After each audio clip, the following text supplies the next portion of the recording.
तर हो बघा 6 फुटावर नाग आणि त्या तोंडात जखम झाली आहे, रक्त पूर्ण या तोंडातून येत आहे. कसं हमलो करीत बघा बाईकवर, तो बघा बाईकवर कसं हमलो करता, खूप रिस्की आहे एकदम. विषारी कोबरा नाग 2 मिनिटापूर्वी माझ्यावर हमला करणार होता. आम्ही गाडीवर होतो, बिके कोणा सासोली रोडवर आहे, सासोली गाव आहे आणि रस्त्याच्या मधोमध नाग होता. आम्ही जरा पुढे आलो, गाडीवर जरासाठी वाचलेलो फक्त काही सेकंदासाठी. तर नमस्कार, मी सरोज पेडणेकर, कोकणचा फोटोग्राफर. आता मी सासोली गावामध्ये आणि हा विषारी कोबरा बघा रस्त्यावर कोणाला जायला देत नाही. इकडच्या गाड्या पण जात नाही, तिकडच्या गाड्या पण जात नाही. त्याला कोणतरी इंजर्ड केलाय, त्या तोंडाच्या जवळून गाडी गेली, त्याच्यामुळे तो फणा काढून बसलेला आहे. बघा झूम करून दाखव, केवढा मोठा आहे बघा, 5 फुटाच्या वरचा तो आहे कोबरा. त्याच्या पाठीवर आकडू बघा कसलो तो विषारी कोबरा वाटता. गाडी गेल्यामुळे तो आज 30 मे आहे, 30 मे 2026 आणि दुपारी 4-5 वाजताची ही घटना आहे.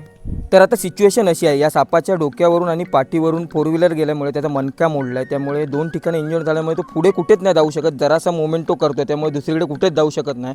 तर मी आता जवळजवळ अर्धा तासापासून इथे थांबलो आहे. वनविभागाला कॉन्टॅक्ट केलं आहे, ते येणार आहेत आणि त्याला रेस्क्यू करणार आहे.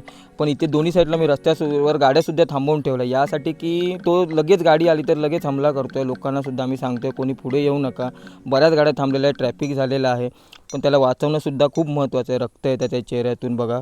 तर असा जर तुम्हाला कुठे रस्त्यामध्ये दिसला तर वनविभागाला कळवा. वनविभागाला कॉन्टॅक्ट केल्यानंतर 15 ते 20 मिनिटांमध्ये त्यांची टीम येते म्हणून सांगितल्यानंतर 20 मिनिटांमध्ये त्यांची टीम इथे आलेली आहे बघा. आणि व्यवस्थित ते सर्व त्याला रेस्क्यू करत आहे. रॅपिड रेस्क्यू टीम वनविभागाची दोडा मार्गाची आलेली आहे बघा. व्यवस्थित त्यांनी त्याला रेस्क्यू केलेलं आहे बघा, की चांगल्या प्रकारे वनविभागाचं काम सिंधुदुर्गामध्ये आहे ते बघा. तर दोडा मार्गमध्ये आता मी होतो आणि हा जो साप आहे तो इंजर्ड झालेला आहे, तोंडातून रक्त आहे, त्याच्यामुळे तो रस्त्यावरतीच होता आणि सर्वांवर हमला करत होता. त्याची पण चुकी नाही, तो इंजर्ड होता, त्याच्यामुळे कुठे जाऊ पण शकत नव्हता. माझ्या पायापर्यंत तो हमला करणार होता.